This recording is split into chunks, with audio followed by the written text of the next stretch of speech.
గతంలో ఆంధ్రప్రదేశ్ గవర్నమెంట్ ఉన్నప్పుడు ఏంటంటే పిసిసి ప్రెసిడెంట్ అనగానే తెలంగాణలో ఎవరు ఉండకూడదు తక్కువ. పిసిసి కాంగ్రెస్ కానీ బీజేపీ కానీ ఏ పార్టీ అయినా కూడా తెలంగాణ వల్లే పిసిసి ప్రెసిడెంట్, పక్క తెలంగాణలో బీజేపీ ప్రెసిడెంట్, సిపిఐ కానీ సిపిఎం ఏ పార్టీ పెట్టినా కూడా ఇక్కడ పుట్టిన వాళ్ళకే ఈ తెలంగాణ వాళ్ళకే ఉండేది. అదేవిధంగా మంత్రులు చూస్తే కూడా మనం ఏదో నామక వాస్తే చిన్న చిట్కెనీళ్ళ టైప్లో చిన్న చిన్న మంత్రి పదవులు ఇచ్చేటివి, కీలకమైనవి వాళ్ళకే ఉండేటివి. ఇక ముఖ్యమంత్రులు అంటే మొత్తం తెలుసు మీకు. ఆంధ్రప్రదేశ్ గవర్నమెంట్లో తెలంగాణ వాళ్ళు అంజయ్య గారు, వెంగళరావు గారు, తర్వాత మొత్తం టోటల్గా తప్ప మిగతా అత్యధికంగా పరిపాలించింది ఈ రాష్ట్రాన్ని తెలంగాణ ఇతరులే. నిజంగా తెలంగాణకు న్యాయం జరిగింటే, సమానత్వం చూస్తుంటే తెలంగాణ రాష్ట్రము అడిగేటోళ్ళమే కాదు, కలిసిమెలిసి ఉంటేలేమే. ఎప్పుడైతే అసమానతలు ఏర్పడ్డాయో అప్పుడు మనం తెలంగాణ తెచ్చుకున్నాం. మరి తెలంగాణ వచ్చిన తర్వాత ఈరోజు ముఖ్యమంత్రి రేవంత్ రెడ్డి గారు అయినరు అంటే కూడా కంపల్సరీ తెలంగాణ కాంగ్రెస్ పార్టీలకు తెలంగాణలో చేయాలంతే. తెలంగాణ మనం తెచ్చినందుకే సీఎం రేవంత్ రెడ్డి గారు అయ్యారు. తెలంగాణ మనం తెచ్చినందుకే కిషన్ రెడ్డి గారు తెలంగాణకు అధ్యక్షుడు అయ్యిండు, మంత్రి అయ్యిండు.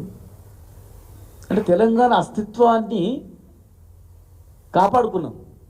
మనందరం కొట్లాడి తెచ్చుకున్న తెలంగాణలో మన అస్తిత్వాన్ని మనం కాపాడుకున్నాం. ఇవాళ ముఖ్యమంత్రి అయినా మంత్రులైనా ఏదైనా కూడా ఇవాళ ఒక రాజ్యసభ మెంబరు కేసీఆర్ గారు ముఖ్యమంత్రి గారు ఉన్నప్పుడు కూడా చాలా ఒత్తిళ్ళు వచ్చినాయి, పెద్ద పెద్ద ఒత్తిళ్ళు వచ్చినాయి. రాజ్యసభ ఇవ్వండి సార్ అని చెప్పి పెద్ద పెద్ద పారిశ్రామికవేత్తలు చూడ ఒత్తిడి వచ్చినాయి. కానీ నేను ఇస్తే తెలంగాణలోకి ఇస్తా, పారిశ్రామికవేత్త కావచ్చు, మామూలుడు కావచ్చు, ఏదైనా కావచ్చు, కానీ వాళ్ళ తర్వాతనే మీరు అని చెప్పిండు.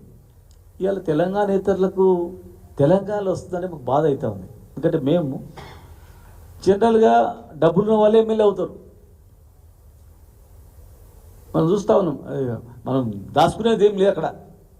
ఆర్థికంగా మూలాలు ఎవరికి ఎక్కువనే అందరికి తెలుసు.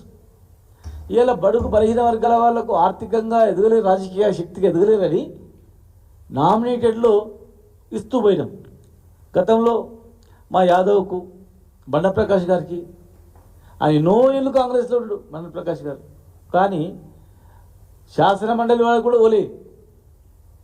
కానీ రాజ్యసభ మెంబర్గా, తర్వాత మండలిలో వైస్ చైర్మన్గా ఇవ్వడం జరిగింది. మా యాదవ్ గారు 30 సంవత్సరాలు పార్టీ అధ్యక్షుడిగా ఉన్నాడు, నల్గొండ జిల్లా అధ్యక్షుడిగా సేవ చేసిన పార్టీ, కానీ ఆయనకు రాలే. ఆయనకు రాజ్యసభ మెంబర్కి ఇవ్వడం జరిగింది.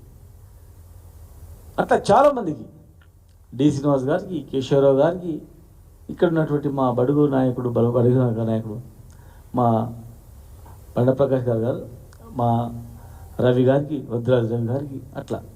అంటే రాజకీయంగా ఎవరైతే ఎలక్షన్లో కొట్లాడలేకపోతారో, ఆర్థికంగా ఇబ్బందులు ఉంటుందో, వీక్ ఉంటారో, వాళ్ళకు కూడా వాళ్ళతో ఈక్వల్గా స్థానం కల్పిస్తామని ఎంపీలకు ఈక్వల్గా రాజ్యసభ మెంబర్గా, ఎమ్మెల్యేలకు ఈక్వల్గా ఎమ్మెల్సీగా, జడ్పీ చైర్మన్గా, మార్కెట్ చైర్మన్గా, అట్లా అనేక పదవులు కార్పొరేషన్ చైర్మన్గా ఇవ్వడం జరిగింది.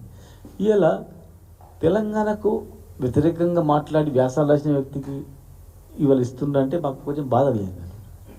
ఎందుకంటే ఇవాళ తెలంగాణలో చాలామంది ఉన్నారు. ఇంత మా వాళ్ళు చెప్పినట్టు హనుమంతరావు గారు ఉన్నారు, తెలంగాణ గురించి కొట్లాడినటువంటి మధుయాషి గారు ఉన్నారు, అదే పార్టీలో ఇంకా చాలామంది ఉన్నారు, చాలామంది మేధావులు ఉన్నారు, అనేక మంది తెలంగాణ ఉద్యమకారులు ఉన్నారు. వాళ్ళకి ఇచ్చిన మేము సంతోషపడేవాళ్ళం. ఎందుకంటే ఈ తెలంగాణ కొట్లాడి, మేమందరం కొట్లాడి జైలుకి పోయి కేసులు పెట్టుకొని కష్టాడు మీ కళ్ళ ముందర కష్టపడి చెమట రక్తం కరిగించి తెచ్చిన తెలంగాణలో తెలంగాణ వాళ్ళు ఎవరైనా కానీ ప్రయోజనం పొందుతున్నారని మేము సంతోషపడతాం. కానీ తెలంగాణ రక్తం లేనటువంటి వాళ్ళు, తెలంగాణ అస్తిత్వాన్ని ఎప్పుడు బలపరిచినటువంటి వాళ్ళు, తెలంగాణ గురించి మాట్లాడేటువంటి వాళ్ళు, తెలంగాణకు వ్యతిరేకంగా మాట్లాడిన వాళ్ళకు మా తెలంగాణ గడ్డ మీద ఒక పోస్ట్ వస్తుందంటే చాలా బాధాకరమైన విషయం. కనుక ఇప్పటికైనా ఆ పార్టీ అంతర్గత విషయం ఉండొచ్చు అది, కానీ ఒక తెలంగాణ బిడ్డగా, తెలంగాణ ఉద్యమ నాయకుని బిడ్డగా, తెలంగాణ ఉద్యమ నాయకునిగా తెలంగాణ తెచ్చుకునే వాళ్ళం మేము కనుక మేము మనం తెచ్చుకున్న తెలంగాణలో ఎవరో మీరు లబ్ధి పొందండి, ఎవరు లేదు వ్యతిరేకంగా మాట్లాడి కనీసం వాళ్ళకని ఏమి, కానీ తెలంగాణ కానులకు, తెలంగాణకు అస్తిత్వాన్ని కాపాడిన వాళ్ళకు, తెలంగాణ పోస్టు తెలంగాణలో ఉన్నటువంటి మనందరి రాజ్యసభ అంటే అందరు ఎమ్మెల్యేలు ఓటేయాలి. ఎమ్మెల్యే ఎట్లా తెలంగాణ ప్రతి